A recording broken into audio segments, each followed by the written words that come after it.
Comenzamos esta edición de Cara a Cara previa al Bicentenario de la Patria, que como les he comentado vamos a tener aquí en TV Perú una cobertura extraordinaria durante toda la jornada de mañana. Pero vamos a darle la bienvenida en nuestros estudios además al congresista de Perú Libre, Edgar Tello. ¿Qué tal, congresista? Gracias por estar con nosotros. Buenas noches, señor Enrique Chávez, y gracias por la invitación. Bueno, por favor cuéntenos primero la impresión de la mesa directiva que ha quedado en el Congreso, encabezada por la señora Alba, que ha juramentado ya, y que, para empezar, no tiene presencia del partido oficialista en este caso. Bueno, se ha visto en la práctica quienes desean la gobernabilidad y quienes no, y quienes también no han respetado la voluntad popular de la mayoría de los peruanos, ¿no? Y se ha visto también por la tacha, dice usted, de la lista número 3. Que no claro, se ha visto que se ha recortado el derecho pues constitucional de elegir y ser elegido, a no permitir que participe a la lista número 3. Y eso en un proceso en el cual recién se están instalando las bancadas, los grupos parlamentarios. Ningún congresista puede ser impedido, puede ejercer su derecho constitucional, y se ha visto un inicio de esta naturaleza excluyendo pues a una lista que iba a participar en este proceso. Ahora, la argumentación fue que la señora Flor Pablo, que estaba en la tercera vicepresidencia, no había comunicado a tiempo su alianza que le permitía convertirse en bancada al Partido Morado. Esa para ustedes no es una razón legítima. Bueno, si recién se están constituyendo, recién se van a instalar las bancadas, los grupos parlamentarios. Entonces, ¿cómo vamos a, antes de instalarse, cómo vamos a determinar si eso no es? Y hay un precedente también. Hay un precedente cuando la señora Jenny Vilcatoma renunció a su bancada y postuló a la mesa directiva, ¿no? Y faltando 2 horas, recién también la admitieron y la hicieron participar de una mesa directiva. Cuénteme, congresista, ¿ustedes van a ejercer algún tipo de recurso para que se reconsidere entonces esta votación ya tomada? Bueno, nuestra voz de protesta fue expresada ese día en la votación realizando el voto en blanco, ¿no? En la cual toda la bancada y los grupos, digamos, parlamentarios de consenso por la gobernabilidad hemos mostrado ese día nuestro voto en blanco en rechazo pues a esa, digamos, exclusión, ¿no? Que va contra el derecho constitucional, ¿no? Ahora, sin embargo, el presidente electo ha saludado ya la elección, o ha felicitado, mejor dicho, a la señora Alba. Esto quiere decir que ya se está asumiendo que se va a trabajar con esa mesa directiva. ¿Cómo armar ese rompecabezas de gobernabilidad, para usar el término que usted ha utilizado? Bueno, es un gesto político de respetar la elección, y a la vez también esperamos puede que contribuyan a la gobernabilidad del país, pensando en lo que todos los peruanos están exigiendo, ¿no? Que ha sido el cambio, ¿no? El cambio, y que se dé más oportunidades a todos los peruanos a tener acceso a trabajo y pueda, digamos, nuestro país caminar con tranquilidad. El gabinete, congresista Tello, hay mucha expectativa por lo que va a ocurrir mañana. Varios voceros de Perú Libre han insistido en que Roger Nájar es su carta, incluso en el Congreso del fin de semana, el sábado, eso también se trajo a colación. El señor Rojas, sin embargo, que antes había también reiterado con la posibilidad del señor Nájar, dijo hace un par de días que él estaba convaleciente de una operación de cáncer y que, bueno, había que decidir todavía. ¿Ya se ha tomado finalmente una decisión sobre quién ocupará la presidencia del Consejo de Ministros? Todavía está en proceso, ya la Comisión Política determinará.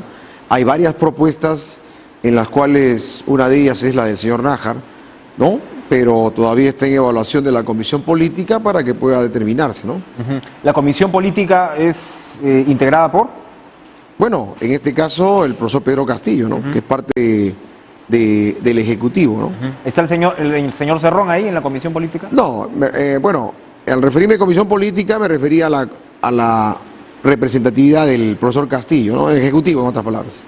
Cuénteme una cosa, porque usted viene precisamente, y lo comentábamos fuera de cámaras, del trabajo que usted hizo con el profesor Castillo como dirigente sindical del Magisterio. Entonces, ustedes no son, digamos, miembros originarios de Perú Libre, luego se produce esta alianza, y en los últimos días se ha hablado de una tensión entre estas dos, digamos, líneas. ¿Es palpable esa tensión? ¿Es cierta la tensión entre el señor Castillo y un sector de Perú Libre? Se lo digo porque varios voceros de Perú Libre han insistido en que si no se sigue la línea del partido, comenzando por el señor Cerrón, quien tendrá que rectificar al presidente de la República es el propio partido. Bueno, nosotros hemos ingresado al gobierno con Perú Libre, ¿no? Y Perú Libre tiene su dirigente, secretario general, y como organización política también tiene sus orientaciones y lineamientos políticos que los militantes deben cumplir.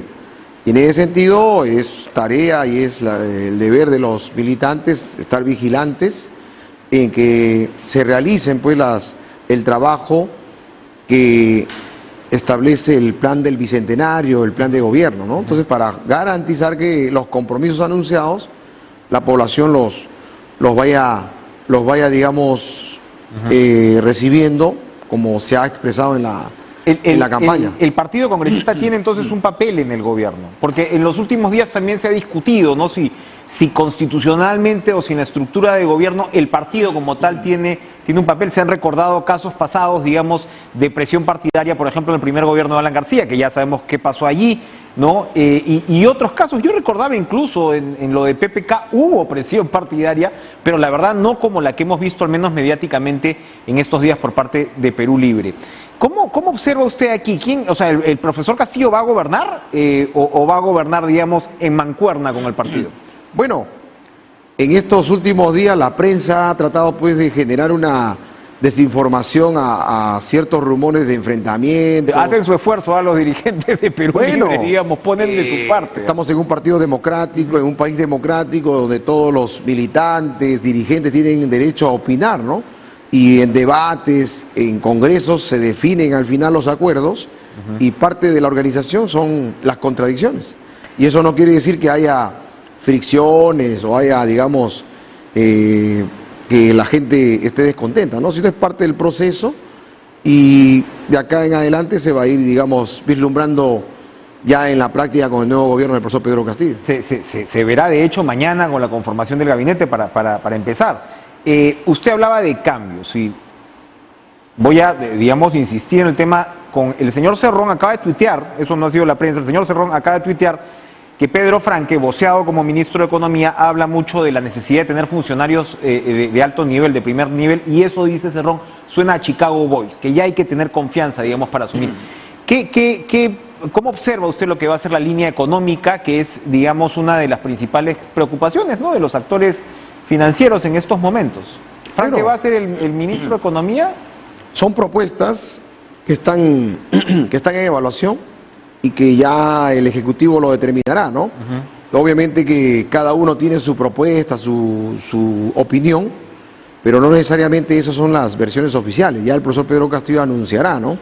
En su momento, para poder, digamos, garantizar la tranquilidad y la nueva gestión del gobierno que se viene a partir de mañana. Usted acaba de reclamar el derecho y la necesidad y el mandato por el cambio, ¿no?, que según esto se ha expresado en las urnas.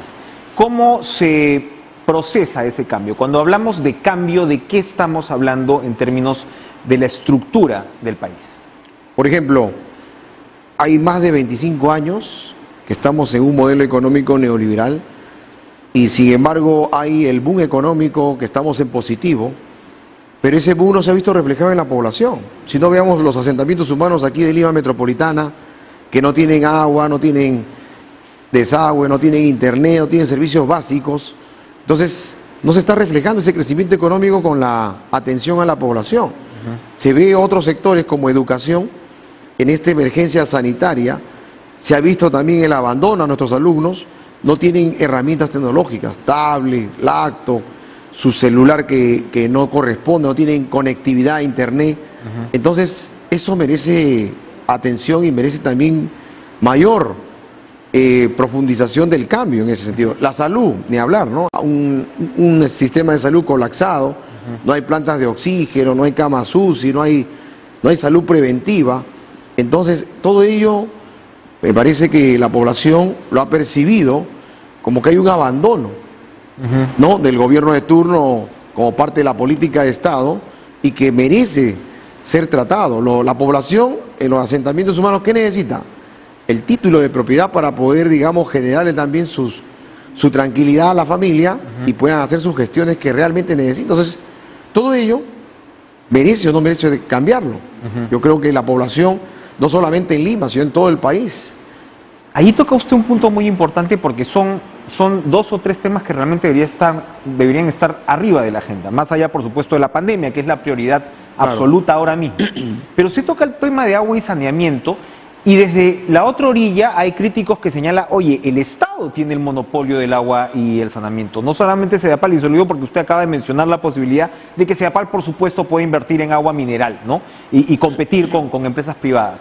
Pero en el Perú hay más de 2,5 millones de personas sin agua potable, como usted lo acaba de recordar, 7 millones y pico de personas sin saneamiento. Y en realidad no solamente tenemos Sedapal, que es la que más o menos mejor funciona en esa línea, sino tienes todas las EPS regionales que claramente no están cumpliendo con su labor. ¿Qué debemos hacer ahí? Porque hay quienes dicen más bien todo lo contrario, y de repente ahí el sector privado podría entrar a colaborar más. Claro, el decir de que queremos que haya de repente un equilibrio, no solamente de la inversión privada, también la inversión pública. La inversión pública también puede invertir, y eso, ¿por qué se limita, no? Si estamos en un, entre comillas, libre mercado, debe competir la inversión pública porque con le la van a inversión responder privada. las empresas públicas, congresista Tello, ya se sabe que no funciona. ¿Qué responden ustedes a eso? Falso, porque no funciona, porque obviamente hay corrupción generada por los mismos funcionarios que año tras año hacen ello para precarizarlo y justificar que se privatice, ¿no? Vemos también al respecto que hay... O para justificar, perdón, puestos políticos por el lado también de gobiernos subnacionales, ¿ah? También hay mucho. Es irresponsabilidad de los gobiernos de turno que han pasado, ¿no? Y son los que han defendido el modelo económico que funciona de las maravillas, pero vemos la realidad que es otra cosa, ¿no? Vemos también otro ejemplo, que debe haber libertad o libre mercado, por ejemplo, el Banco de la Nación, ¿no? El Banco de la Nación, por ejemplo, si algún ciudadano quiere abrir una cuenta de ahorros, no le permiten, porque dice que no hay como dice usted, no hay monopolio del sector estatal, pero solamente si quiere abrir una cuenta de ahorros en el Banco de la Nación, dice que porque hay una banca privada al costado, solamente podrían abrirlo en 2 lugares, ¿no? 2 distritos, en el Agustino o en Chosica, ¿no? ¿Y por qué no aperturar esa esos detalles, por ejemplo, esos ejemplos pasan por el cambio constitucional, pasan por el cambio del modelo económico, donde el Estado no se quede como un Estado subsidiario y pase a ser un Estado empresario? Decir esto indudablemente causa temblores en muchos digamos, analistas, ¿no? Pero es buscar... temblores también en la banca, congresista, porque se han retirado 14,000 millones de dólares, las empresas están recortando capital, y claro, si la caja se va rompiendo o ese flujo se va rompiendo... No, sino que darle mayor oportunidad. Mire, el Perú tiene... No se queda en lo retórico, me refiero. Claro, el Perú tiene recursos naturales que pueden ser explotados. Por acá en el Perú no hay industrialización, todo prácticamente se ha convertido en un mercado, ¿no? Y eso debe Ayer cambiar. hablamos con Ricardo Márquez de la Sociedad Nacional de Industrias y recordaba precisamente que se podrían aplicar ciertos modelos de industrialización. Hablando de funcionarios y demás, el presidente electo ha señalado que él va a proponer bajar a la mitad el sueldo de los ministros. Es un sueldo que se había duplicado en realidad en la época de Ollantumala, luego de la ley de austeridad de García, con el argumento de tener mejores profesionales, y bajarle a la mitad también el sueldo a los congresistas. ¿La bancada va a estar de acuerdo con esa propuesta del presidente electo? Bueno, y no solamente a ellos, sino hay funcionarios en el aparato estatal que ganan pues 30,000, 40,000, más que el ministro, más que el congresista, más que el presidente de la República, ¿no? Un ejemplo claro que denunciaron los trabajadores de Petroperú, que se habían aumentado el sueldo de 38,000 a 58,000 soles. Entonces, ¿eso qué es eso, no? Y en otros sectores importantes también del sector público también vemos ese tipo de sueldos. Pero los congresistas ahorita están en 15,000, ¿van a atracar entonces a bajárselo a 7,500 o 8,000? Bueno, es un compromiso que habrá que plantearlo en el Congreso para que pueda, digamos, viabilizarse, ¿no? Bien. Y vea la población de que hay desprendimiento y que realmente entramos a gobernar en favor de todo el país y pueda, digamos, tener la confianza necesaria en su congresista del pueblo. Recordar que parte también del problema congresista es que hemos tenido 170 ministros en los últimos 5 años. 170 ministros.